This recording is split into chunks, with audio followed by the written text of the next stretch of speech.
या पूर्वीच्या व्हिडिओमध्ये आपण माध्यमिक शाळातील शिक्षक व शिक्षकेतर कर्मचारी तसेच शासकीय कर्मचारी यांच्या वेतन निश्चितीच्या रीत याबद्दल सविस्तर चर्चा केली आहे। आज आपण वरिष्ठ महाविद्यालयातील प्राध्यापक यांच्या वेतन निश्चितीबाबत चर्चा करणार आहोत। दिनांक 8 मार्च 2019 रोजी महाविद्यालयीन प्राध्यापकांसाठी 7वा वेतन आयोग लागू झालेला आहे। या 8 मार्च 2019च्या शासन निर्णयानुसार या शासन निर्णयामध्ये सुरुवातीच्या भागामध्ये रिक्रुटमेंट रूल्स आणि कॅस्ट संदर्भात आपल्याला बरीचशी माहिती देण्यात आलेली आहे आणि आपला मूळ जो फोकस आहे आजचा तो वेतन निश्चिती आणि वेतन निश्चितीबाबत माहिती ही याच शासन निर्णयातील मुद्दा क्रमांक 9 पासून सुरू होते। पहा, आता मुद्दा क्रमांक 9 मध्ये देण्यात आलेला आहे की यापूर्वी वेतन संरचना कशी होती आणि आता कशी असेल। तर यापूर्वीची वेतन संरचना म्हणजे 6व्या वेतन आयोगातली आपण पाहिली तर पे इन पे बँड म्हणजे पे बँड्स होते आणि त्याला रिलेटेड ग्रेड पे होता। आता नवीन असिस्टंट प्रोफेसर म्हणून नियुक्त झालेल्या व्यक्तीला 6000 ग्रेड पे असायचा आणि त्याचा पे बँड होता जो PB3 जो 15,600 हा जो पे बँड होता PB3 आणि त्याला ग्रेड पे होता 6000। त्यानंतर कॅस्ट अंतर्गत प्रमोशन मिळाल्यानंतर 6000 चा 7000 होणार, त्यानंतर प्रमोशन मिळालं की 7000 चा 8000 आणि त्याही नंतर प्रमोशन असोसिएट प्रोफेसर म्हणून मिळाल्यानंतर 9000 ग्रेड पे। या पद्धतीने त्याची वेतन संरचना होती। आता याच संरचनेचं रूपांतर झालेलं आहे अकॅडमिक लेव्हल्समध्ये। म्हणजे काय होणार आहे तर जेवढे ग्रेड पे होते तेवढ्या अकॅडमिक लेव्हल्स इथं तयार करण्यात आलेले आहेत 7व्या वेतन आयोगामध्ये आणि या ज्या लेव्हल्स आहेत त्या लेव्हल 10 पासून सुरुवात होतात। म्हणजे 6000 ग्रेड पे ज्यांना होता त्याचा लेव्हल 10 देण्यात आलेली आहे। ज्यांचा 7000 ग्रेड पे होता तिथं लेव्हल 11 देण्यात आलेली आहे। ज्यांचा ग्रेड पे 8000 होता त्यांना लेव्हल 12 देण्यात आलेली आहे। ज्यांचा ग्रेड पे म्हणजे आता इथं असोसिएट प्रोफेसर सुरुवात झालेली आहे पदाला आणि यांचा ग्रेड पे 9000 होता आणि त्यांना 13A म्हणजे 13A हा अकॅडमिक लेव्हल देण्यात आलेली आहे। तसंच प्रोफेसर पोस्टसाठी जो 10000 AGP होता त्यासाठी अकॅडमिक लेव्हल 14 देण्यात आलेली आहे। तर या पद्धतीनं नवीन वेतन संरचना तयार करण्यात आलेली आहे। इथं आपल्याला पूर्वीच्या ग्रेड पे ऐवजी काय केलेले आहेत लेव्हल्स देण्यात आलेले आहेत आणि त्या लेव्हलमध्ये सेल आहेत आणि प्रत्येक सेलची किंमत सुरुवातीची ठरवलेली आहे ती इंडेक्स ऑफ रॅशनलायझेशननं। म्हणजे इथं सुरुवातीला 6000 AGP जो होता तो 6000 ते 10000 पर्यंतच्या AGP साठी हा इंडेक्स ऑफ रॅशनलायझेशन जो आहे तो 2.67 आहे आणि या 2.67 न 6व्या वेतन आयोगातला स्टार्टिंग पेला आपण मल्टिप्लाय करणार आहे आणि तो जो फॅक्टर येणार आहे तो 7व्या वेतन आयोगाचा स्टार्टिंग पे असणार आहे आणि त्याच्यानंतर मात्र आपण 3% इन्क्रिमेंट देऊन प्रत्येक सेलची किंमत फिक्स करत जाणार आहोत। अशा पद्धतीने हे टेबल तयार झालेलं आहे। आता 6000 ज्यांचा AGP होता त्यांच्या नवीन संरचनेमध्ये जर बेसिक पाहिलं तर 57700 आहे। 7000 होता त्यांचं अकॅडमिक लेव्हल 11 मध्ये पगार स्टार्ट होणार आहे या रॅशनलायझेशन इंडेक्समुळे 68900 ला।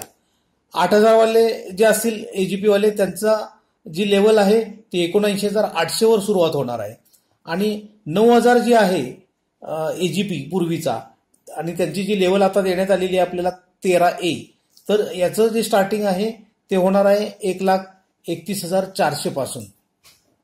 आता या 9000 ला 6व्या वेतन आयोगामध्ये PB4 हा पे बँड होता आणि त्याची रेंज होती 37,400 ते 67,000 या पद्धतीने होती।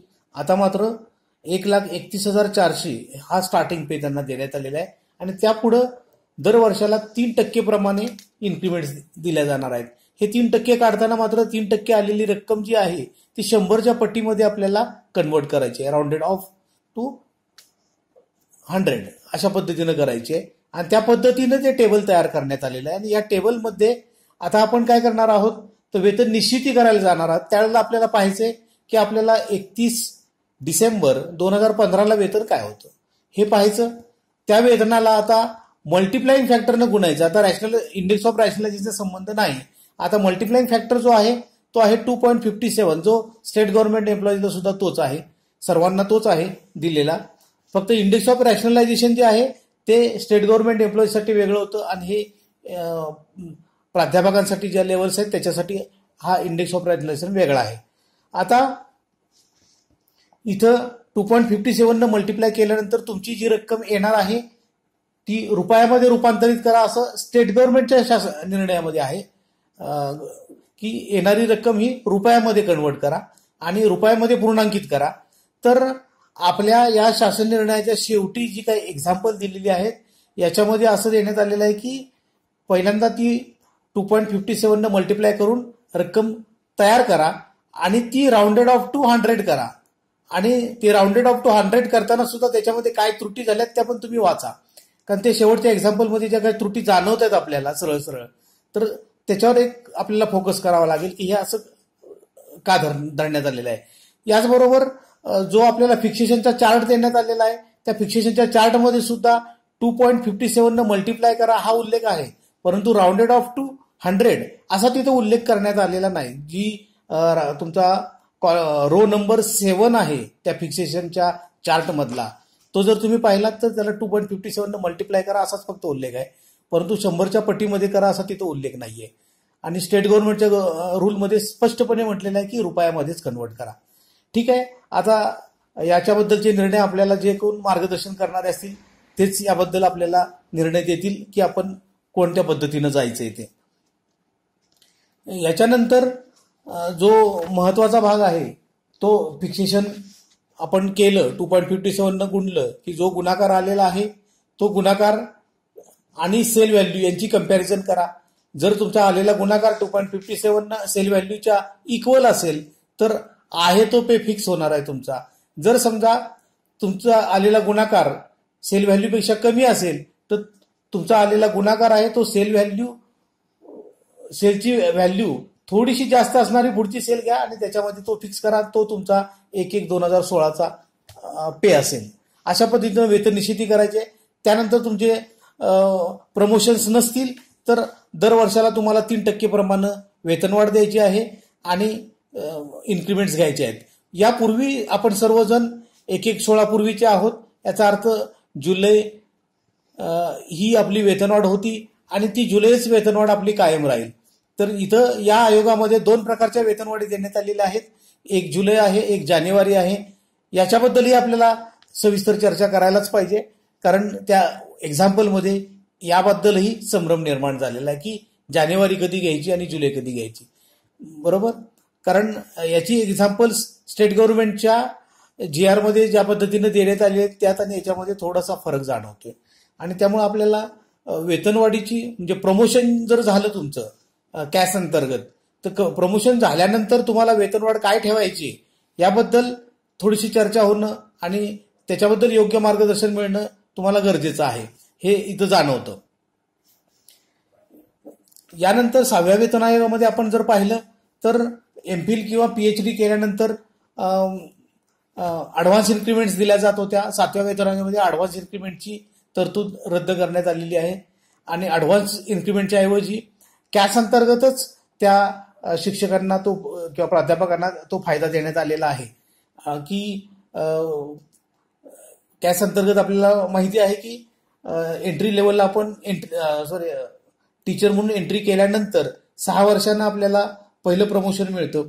त्याच्याऐवजी एमफिल असेल तर ते 5 वर्षांना मिळेल आणि PhD असेल तर ते 4 वर्षांना मिळेल. म्हणजे लेवल 10 मधून तुम्ही 11 मध्ये जाणार आहात अशा पद्धतीनं. त्यानंतर 5 वर्षांना तुम्ही लेवल 11 मधून लेवल 12 मध्ये जाणार आहात. त्यानंतर 3 वर्षांनी तुमचं परत प्रमोशन आहे. या पद्धतीनं कॅश अंतर्गत जे काही प्रमोशनची रचना आहे ती आहे तशीच आहे, याच्यामध्ये बदल झालेला नाहीये. आणि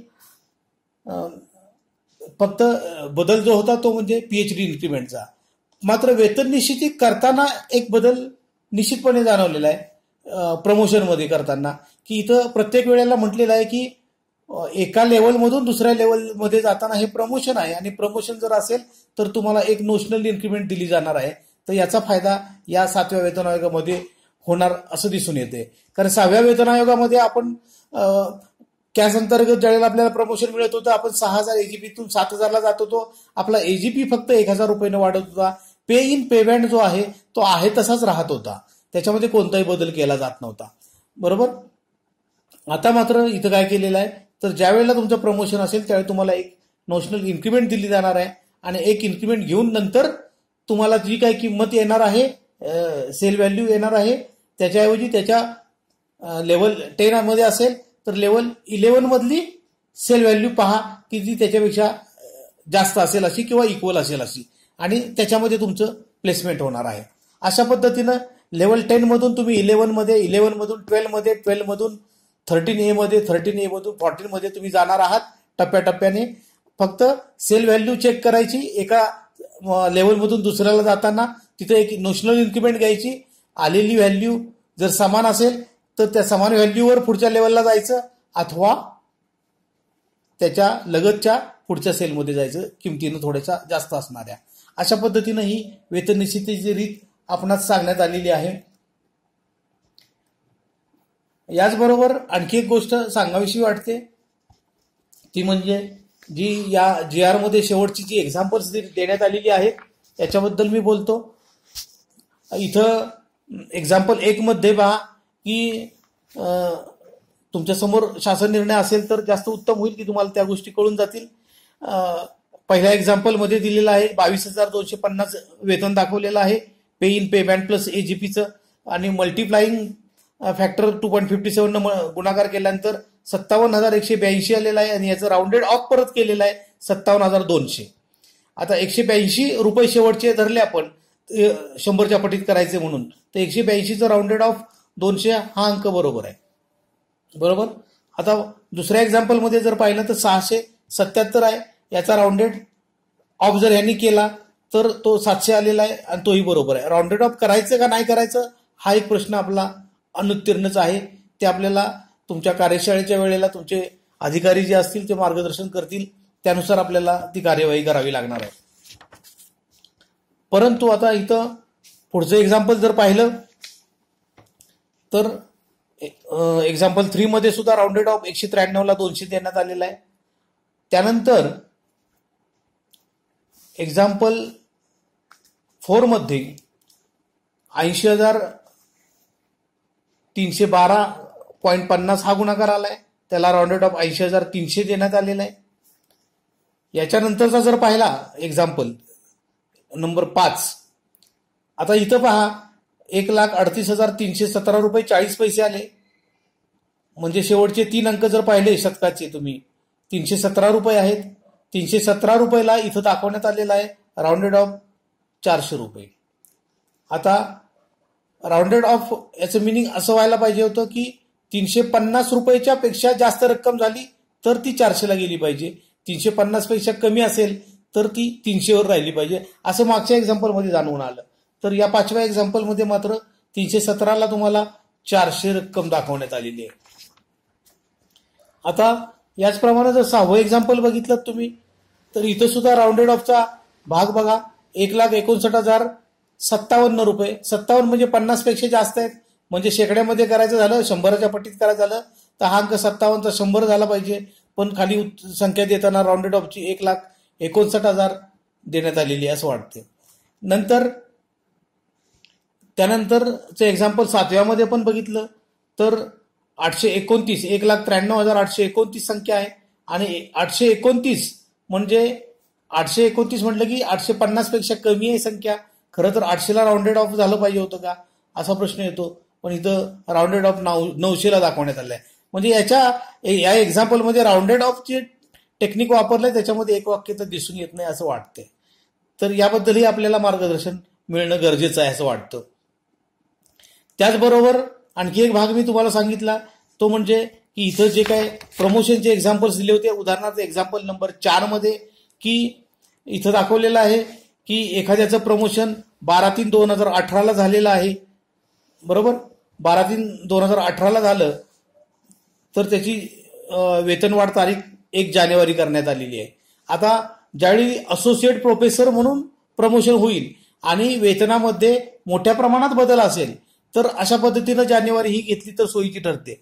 पण पहिल्या ज्या लेवल्स आहेत म्हणजे 10, 11 आणि 12 तर यामध्ये मात्र तुम्हाला जरी अशा पद्धतीची तारीख आली की 12 मार्च 2018 आणि तो असिस्टंट प्रोफेसर लेवल 10चा 11ला जातोय, तर तुम्ही कॅल्क्युलेट करून एकदा पहा की त्यांना ऑप्शन जर घेतला की मी जुलैलाच इन्क्रीमेंट माझी पूर्वीची जी आहे ती कायम ठेवतो आणि माझं कॅल्क्युलेशन करतो की मार्चला घेण्याच्या ऐवजी मी जुलै स्वीकारतो आणि माझी एक नोशनल इन्क्रीमेंट घेतो, माझी एक रेग्युलरची घेतो आणि त्यानंतर माझी वेतन निश्चिती किंवा प्लेसमेंट करायला मी परवानगी घेतोय, असं जर पद्धतीनं वेतन निश्चिती केली तर त्यामध्ये तुम्हाला फायदा होणार आहे. फक्त असोसिएट प्रोफेसर होताना assistant professor to associate professor याच्यामधला जो वेतनामधला फरक आहे तो जास्त प्रमाणात आहे आणि त्यामुळं त्यांची वेतनवाढ तारीख बदलली तरी चालणार आहे. मात्र मागच्या ह्याच्यामध्ये तुम्हाला विचार करावा लागेल. याबद्दलही तुम्ही योग्य मार्गदर्शन घ्या आणि वेतनवाढीच्या तारखा ऑप्शन घेऊन सिलेक्ट करायच्या का रॅन्डमली त्यांनी जसं सांगितलंय की 2 जानेवारी ते 30 जून या कालावधीमध्ये प्रमोशन असेल तर जानेवारी घ्या आणि अदरवाईज जुलै घ्या, अशा पद्धतीनं सांगण्यात आलेलं आहे. तर या वेतनवाढीच्या तारखेवरही आपल्याला वेतन निश्चिती करताना फोकस करणं गरजेचं आहे. अशा पद्धतीनं या GRचा थोडाफार अभ्यास मी जो केला आणि मला ज्या काही शंका वाटल्या त्या मी या व्हिडिओमध्ये आपल्यासमोर शेअर केलेल्या आहेत आणि आपल्याही काही शंका असतील तरी आपण माझ्याबरोबर शेअर करू शकाल. यापूर्वीही या वरिष्ठ महाविद्यालयीन प्राध्यापकाच्या वेतन निश्चितीची कामं म्हणजे 6व्या वेतन आयोग, 5वा वेतन आयोग यामध्ये मी ती केलेली आहेत आणि याचा अनुभव पाठीशी असल्यामुळेच या 7व्या वेतन आयोगामध्ये थोडेफार जे काही बदल जाणवले ते स्पष्टपणे मांडलेत. आता याबद्दल आपणही चर्चा केली तर आपल्याला यामध्ये त्रुटी आहेत का हे नियमच असे आहेत याबद्दल आपली ज्या शंका आहेत त्या दूर होतील आणि तुम्हाला आम्हाला या दोघांना योग्य प्रकारचं मार्गदर्शन अधिकाऱ्यांच्याकडून मिळेल अशा अपेक्षा करतो. धन्यवाद.